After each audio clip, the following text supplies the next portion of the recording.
Hey guys, I figure it's been an appropriate amount of time since I've done a life updates video. As you can see, I'm in bed, actually wearing a nightgown.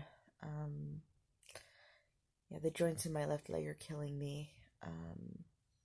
Occasionally I get up and go out to pet my cat to the living room.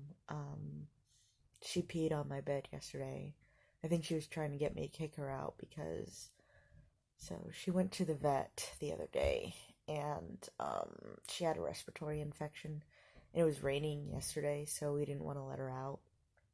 So she got mad at me, and she knows that the previous couple of times that she's went to the bathroom in the house but not in her litter box, she's gotten tossed out on her ass. But I didn't do that this time. I rubbed her nose in it, and then I picked her up and put her in the litter box. And, told her, don't do that on the bed. I changed my sheets, disinfected the memory foam. Like, thankfully, we have 91% isopropyl alcohol. So I just drenched a washcloth in that. Poured some vinegar to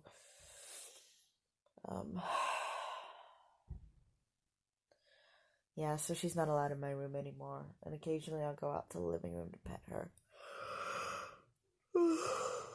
She got an earful from both my dad and me yesterday for being mean, being a rude cat.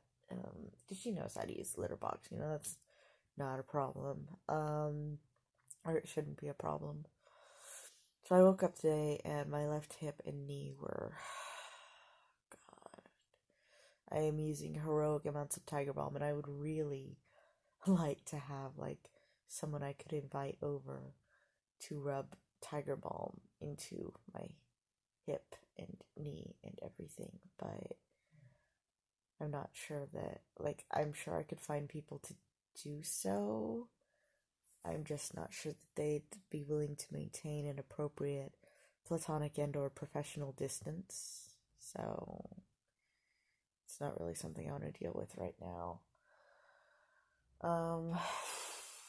What else? So I've had mostly a nocturnal sleep schedule. I'll go to bed, or I'll go to sleep anywhere between 2 and 6 in the morning, depending if my joints are hurting, how hard my baby's kicking, and if I can actually get to sleep, And then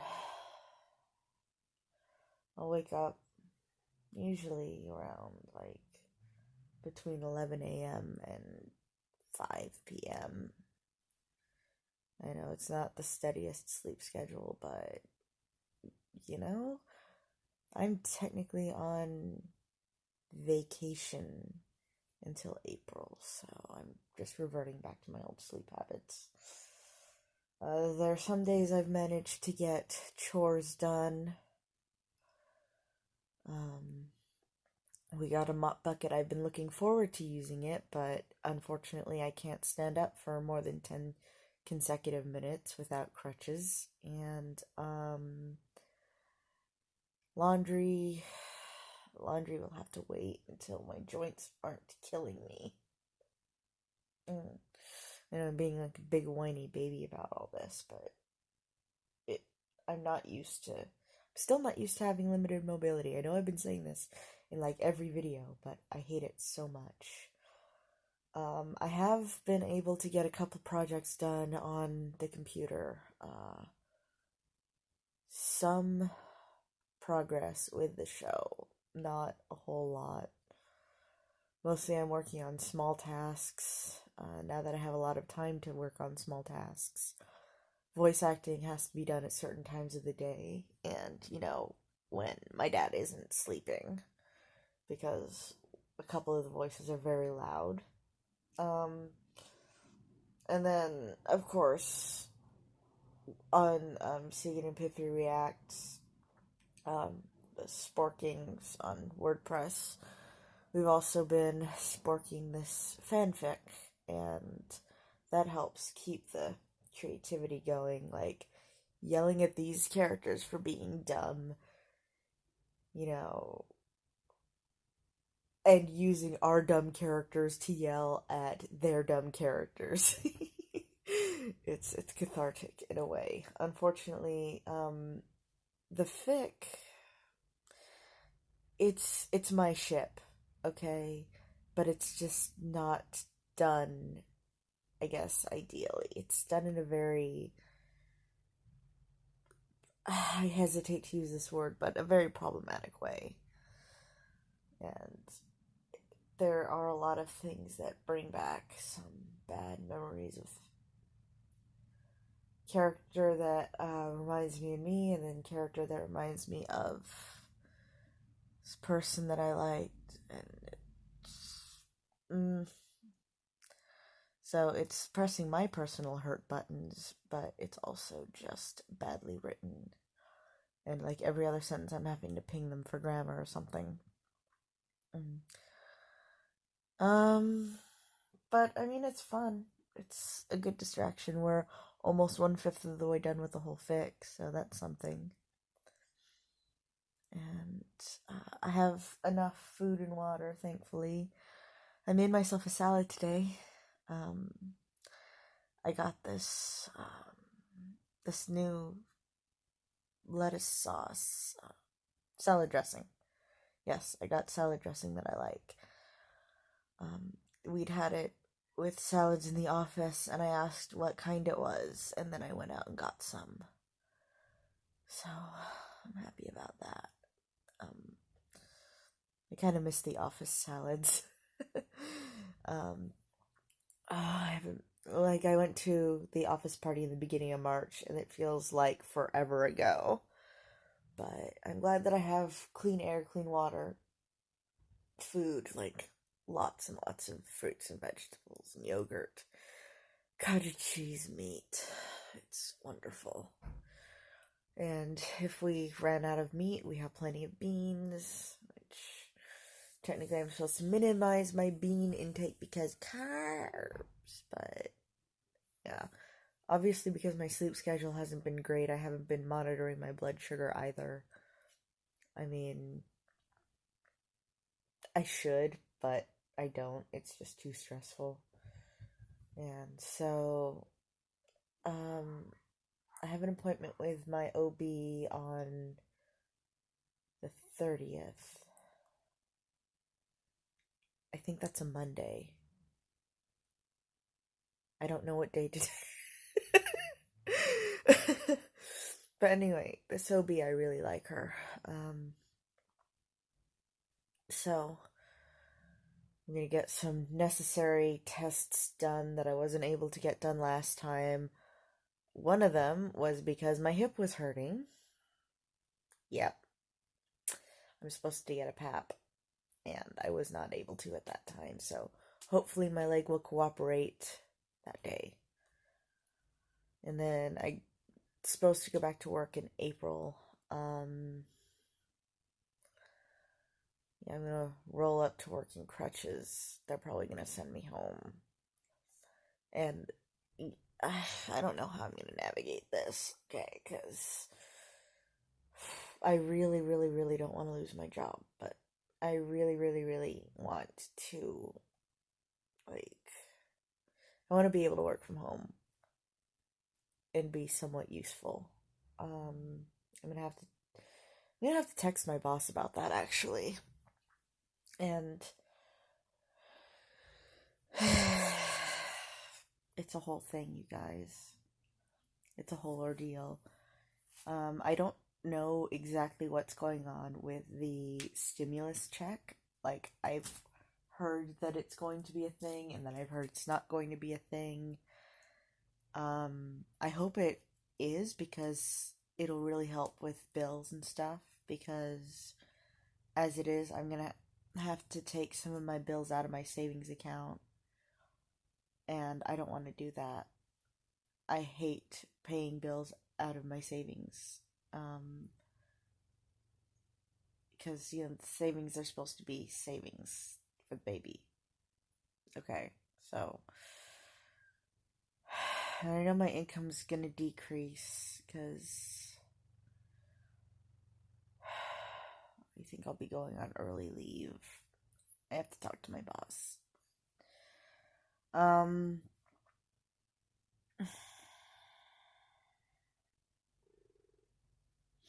There are some other things that are just kind of stressful, but I think this situation is just stressful for everybody.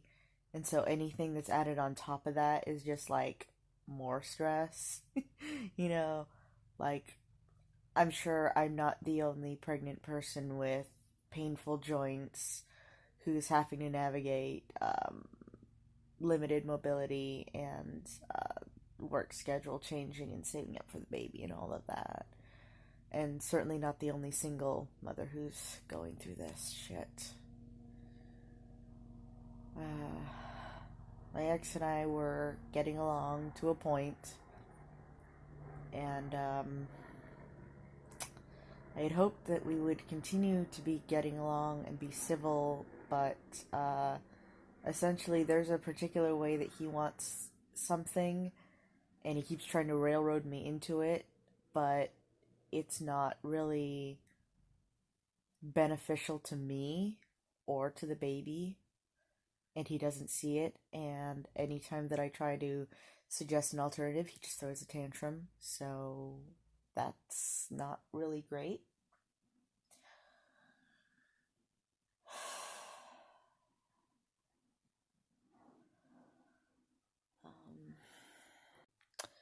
It's far enough into the video that I feel like not not everybody who tuned in at the beginning is going to have gotten this far, so I feel like I can say this. Um, I feel like he needs to calm his shit and be humble because if he wasn't the son of the man that I love, I would not have kept his child. So just straight up. And he wants to hold me up with one of with his biological mom. So, one of the exes of the man that I love. That is not really fair to her. It's not great for my mental health. And it's like, he's like, oh, she and her caretaker can help you. No, because her caretaker is her caretaker, not her caretaker or my caretaker and the baby's caretaker. She didn't, caretaker didn't sign up for all of that. And as for, oh, well, she'll make up for not raising me by raising her grandson, like, that's not a great way to think about people. That's transactional and awful. And I've been avoiding conflict as much as I can. But I do, explain my side of things. And, like, for those of you who keep up with my vlog, I just bought this bed. I am still making payments on this bed. I'm not about to move to someplace else, and this place, okay, this apartment, it's HUD, it's low income, okay, it's a guaranteed roof over my head and my child's head, and the only specifications that I have to answer to are HUD, the government. It's very impersonal, okay? And that's fine with me, okay? I can keep this place up to code with inspections. It's a bit of a pain, but, it's better than having to move a tent every 2 days. Because I remember going through that, and that was not pleasant, but whereas I don't want to move to someplace else and be under the thumb of, basically people that I don't know. People that I don't know. I don't know what my ex has told them about me.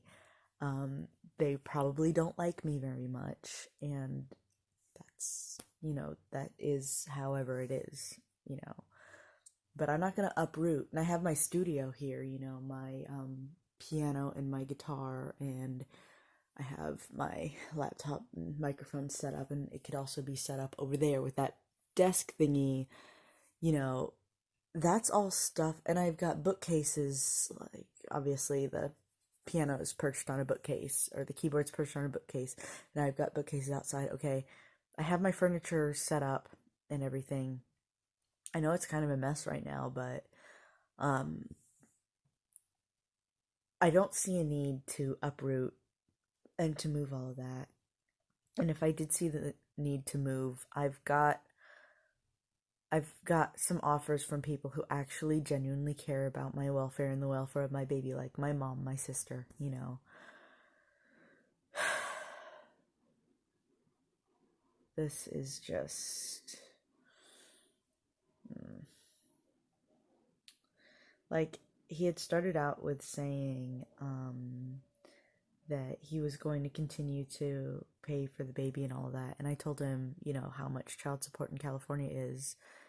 And he's had switched gears to, well, I'm not going to keep paying. You're just going to move up here and I'll take care of everything. And no, that doesn't really work for me because, you know, he thinks I'm keeping my job for sentimental reasons, but I don't think anyone in his family has actually worked a job for 4 consecutive years, you know, and that's how long I've been at my job. And so I don't think that that's really a fair assessment for him to make of me. Okay, I care about my job, I care about my company, I care about my cat, you know, and he's like, well, you're choosing a cat over the welfare of your child. No, dude. It's not an either or. And I'm not going to screw over my dad because this is HUD. So if it's a 2-bedroom apartment, you need 2 people living here, right? So that's me and the baby counts as 2 people. My dad living here alone does not count as 2 people. And he doesn't get it. He's just like, oh, your dad should be able to fend for himself. And I was like, well, you know what? You want me to move up to this house like up in the middle of nowhere, and you've said that there's no YMCA down there. I'm a Y member. I don't want to give that up. Okay. Montessori Academy, you're saying, oh, well, look at that, you know, when he's older, you know, meaning when the kid's older. That doesn't really work for me either because I know that there are Montessori academies, daycares, etc. here. Okay. Anyway, so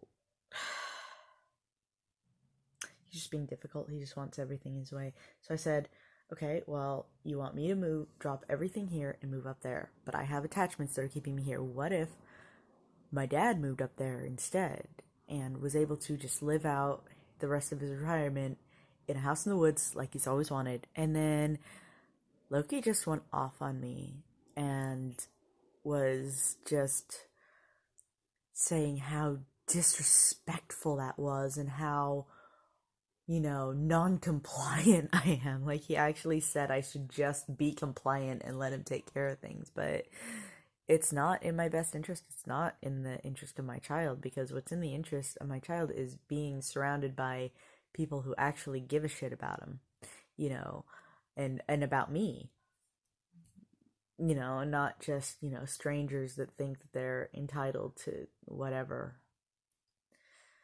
So, you know, and that's not a diss on his family. It's just that I don't know them, they don't know me. If they want to be a part of my kid's life, I mean, they can contact me and let me know and we can set things up.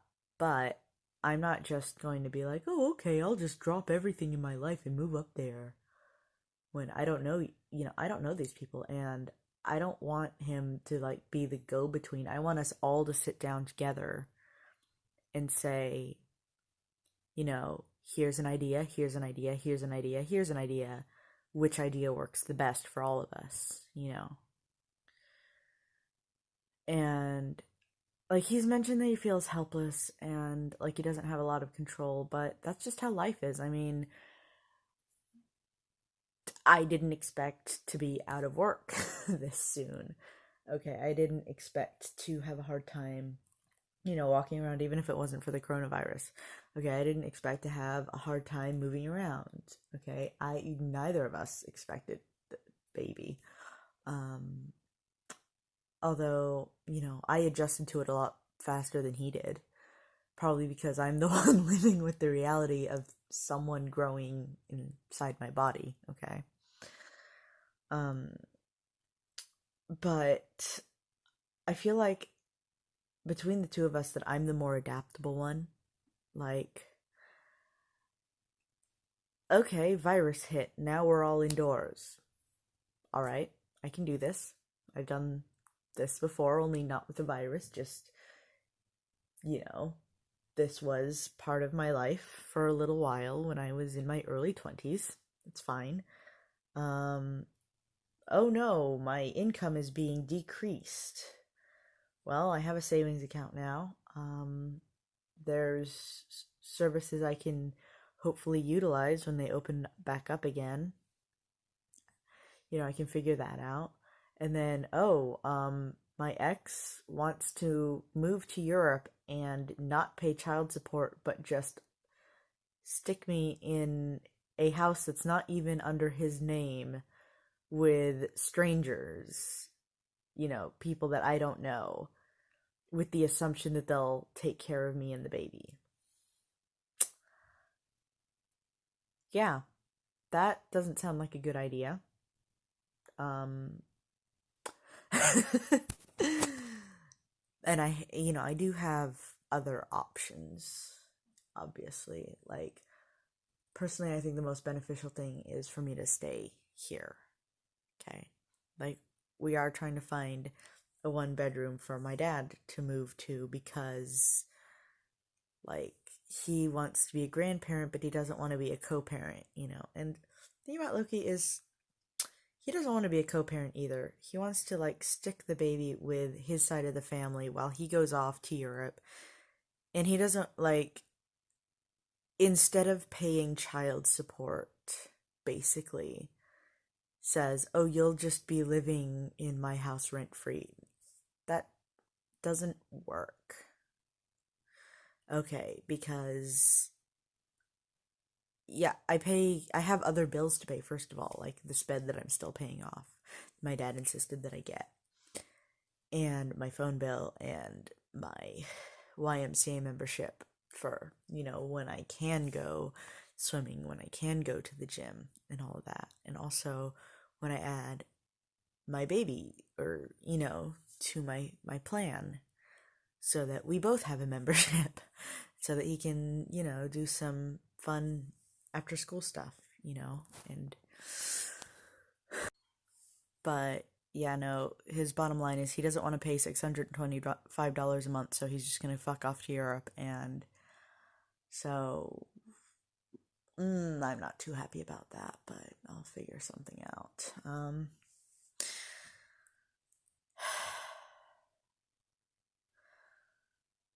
I'm probably going to have to wait until April or May because he's basically making noise like as soon as the travel ban is lifted, as soon as the coronavirus thing is over, that he's just gonna pack up and move. So that's a limited amount of time in which I'll have to retain counsel. Although I wasn't really looking at getting a lawyer until after the baby was born. So that's something I'm gonna have to figure out. But yeah, mostly I don't really appreciate the implication that because I'm not doing things exactly his way that I don't care about the welfare of my child. Like, obviously I do. But... And so he was saying, well, what if I just paid your portion of the rent and then just drove you down there for inspections? And I was like, that's too much of a hassle. And his response to that was, well, existence is a hassle. That's not a valid argument. No. No, he's just throwing a tantrum because he can't get his way. Not like a man, but like a little boy. And I don't think that that's setting a very good example. I don't think that that's an influence that I really want to deal with. I think he needs to grow the fuck up. But on the other hand, I'm kind of worried about him going to Europe with his dad.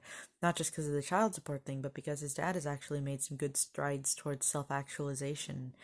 Or at least he had at the point where I was still, viewing his Facebook and stuff. I stopped after a while. I figured, you know what, I'll give you some space. I'll give my brain some space so that I'm not tempted to, like, comment on every little thing that you're doing, So I stopped looking at his Facebook a while back, but he had gone from a fairly cold and closed off, like, expressing himself but not really listening to others, to having an actual I want to say, like, it was an awakening, and I was really impressed by it. And I feel like Loki joining him is just gonna drag him back down, and it's gonna undo his progress, because he's gonna, that whole revertigo thing, they talked about it in How I Met Your Mother. But when you go into familiar patterns with people that you've been around in the past and stuff, and like, I like Loki as a person most of the time. Just right now, I'm really not happy with him because he's being a spoiled brat. And, you'd think he'd man up a bit and actually try to work with me and do what's in the best interest of his child. But he's being so disrespectful. And I don't even mean to slam him like this. I'm just really frustrated. And like I said, he needs to be humble because, like, the only reason that I kept the kid is because I'm in love with Loki's dad. So I wanted to keep that portion alive. And, something that's 50% me, 25% James. It's interesting, I guess. It's a weird situation. I wanted to go into therapy for it, but couldn't find a good therapist. Last therapist I had kept getting sidetracked. Like 15 minutes into our first session, I quit because she was just getting sidetracked by other stuff, and asking like side questions about things, and it's just like she wasn't even listening to my answer. I had to keep repeating myself, and I got so mad. So that didn't work for me. And so I downloaded a couple of therapy apps, but they're just like, they're not helpful either. They're run on AI. And I honestly feel like it's not necessarily my thought processes, it's the situation. But I can't do anything about it. So I just have to live with it. Besides, I don't want to think about my thought processes when I'm in distress. I just want to express things.